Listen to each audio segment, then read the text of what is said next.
Les amis, bonjour et bienvenue sur le test le plus objectif de ce YouTube Game sur Vigilante My Hero Academia Illegal, qui n'est autre que le spin-off de My Hero Academia. Donc si vous êtes là pour savoir si c'est un bon anime avec du fond, une vraie histoire et des personnages bien travaillés, ou juste un manga poubelle pour exciter les fans chelous de MHA, eh ben vous avez cliqué sur la bonne vidéo. Attention, aucun spoil ne sera divulgué durant cette vidéo pour que vous puissiez découvrir et profiter pleinement de l'œuvre. Commençons par un bref résumé pour ceux qui sont un peu perdus.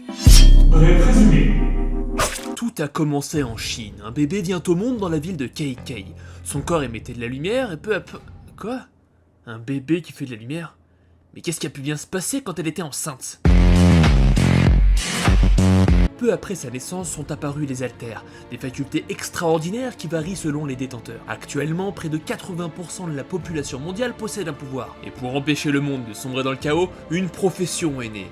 Les héros. Ces gens-là sont tous employés par le gouvernement et mettent leur pouvoir au service de la société. Mais en cette époque troublée, il existe un autre genre de héros. Contrairement aux pros, ceux-là ne travaillent pas pour le gouvernement. Ce qui fait d'eux des hors-la-loi. Quelle est donc leur vision de la justice et peut-on vraiment les appeler des héros? Voici l'histoire de 3 justiciers qui vont tout faire pour le devenir. L'univers est cool, ok, mais ça on le savait déjà, c'est pour ça que MHA avait aussi bien marché d'ailleurs. Mais un univers, ça suffit pas pour faire un beau manga. Donc qu'en est-il de notre protagoniste? Et nous voilà avec Koichi Aimawari, un étudiant de 19 ans. Il possède l'alter Glissal, un alter moyen. Contrairement à d'habitude, on n'est pas sur un perso très fort et très stupide, donc à défaut d'être intéressant, c'est plutôt original pour l'instant. Évidemment, il a un grand sens de la justice, il rêve de devenir un héros reconnu, mais c'est trop tard pour obtenir sa licence de super-héros. Donc il a décidé de braver la loi en utilisant son alter pour aider son prochain. Comme par exemple, ramasser les poubelle, ouais. D'ailleurs dans MHA, si t'as pas de licence de super-héros, t'as pas le droit d'utiliser ton alter en public. Donc même si t'es un gars bien et que t'es face à un délit, bah t'as pas le droit d'aider cette personne. Et c'est ça qui va principalement nous intéresser dans cette œuvre. D'où le petit rajout Illegals après le My Hero Academia. Et là y en a qui vont dire: oui, c'est pas logique, si t'as la possibilité d'aider que tu le fais pas, tout ça parce que la loi l'interdit, c'est débile. Et oui mais non Jabi, un pouvoir mal contrôlé peut faire plus de mal que de bien. Du coup, la licence permet de s'assurer que les héros maîtrisent leur alter. Imagine un monde où tout le monde peut utiliser ses pouvoirs n'importe comment, sous prétexte de sauver des gens. Ça part vite en couille à mon avis. Mais heureusement, on ne va pas suivre l'histoire d'un éboueur, sinon ce serait vraiment de la merde. Car notre héros va rencontrer nos 2 autres personnages principaux. Bon, qui dit shonen dit trio, et pour une fois c'est 2 gars et une fille, ce qui est vraiment original. Pas comme ce vieux Naruto, ou cette bouse de Jujutsu Kaisen, ou encore ce déchet de l'attaque des titans. Et tenez-vous à cœur vous 3, car vous aussi vous allez passer dans mes tests. D'ailleurs abonne-toi si tu ne veux pas louper tous mes tests et être sûr avant de te lancer dans un anime qui va te coûter 300 heures de ta vie, alors que si t'avais regardé mon test, t'aurais su que c'était de la merde.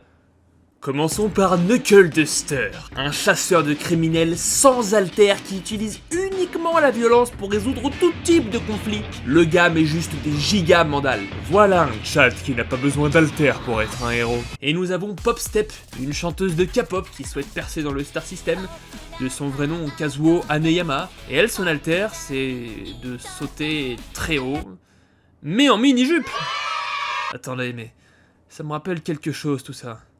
Un gars qui met des gigamandales, une fille qui peut voler, et un gars fan de All Might. Ouais non, ça me dit rien. Et voilà, nous avons nos 3 héros, qui n'en sont pas vraiment, qui vont affronter des petites voire moyennes menaces sur lesquelles la police travaille également dessus. Et on constate en quoi la prolifération d'alters crée des abus de partout, ce qui nous amène dans l'axe majeur de l'œuvre.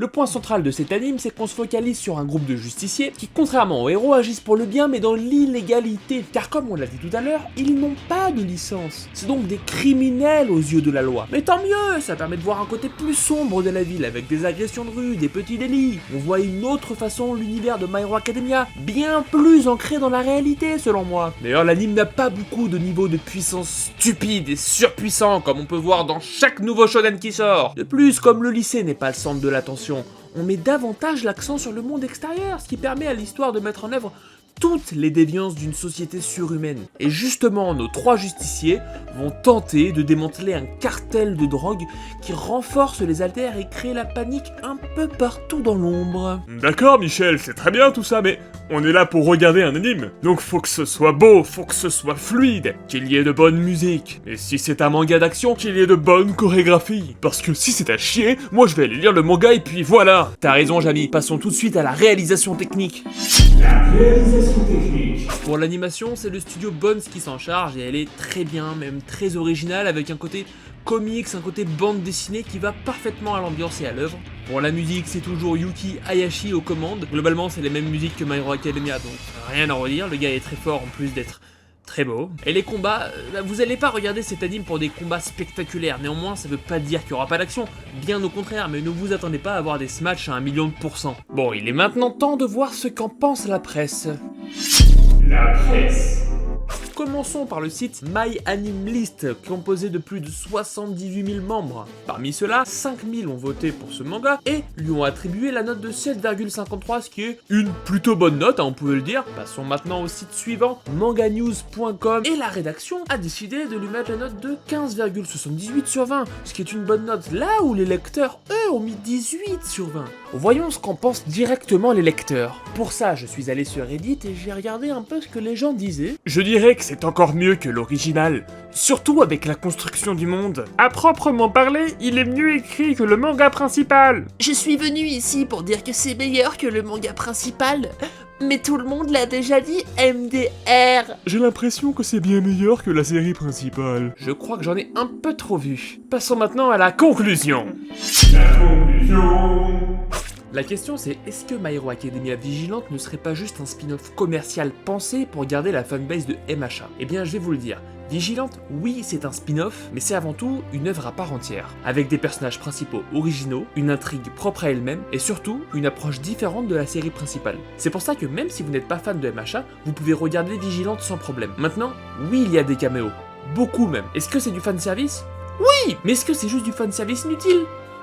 Non! Parce que ces personnages ne sont pas là pour faire coucou 2 secondes. Ils sont réellement développés et on apprend des informations sur eux tellement importantes que c'est une honte que ça ne soit pas dans l'œuvre originale!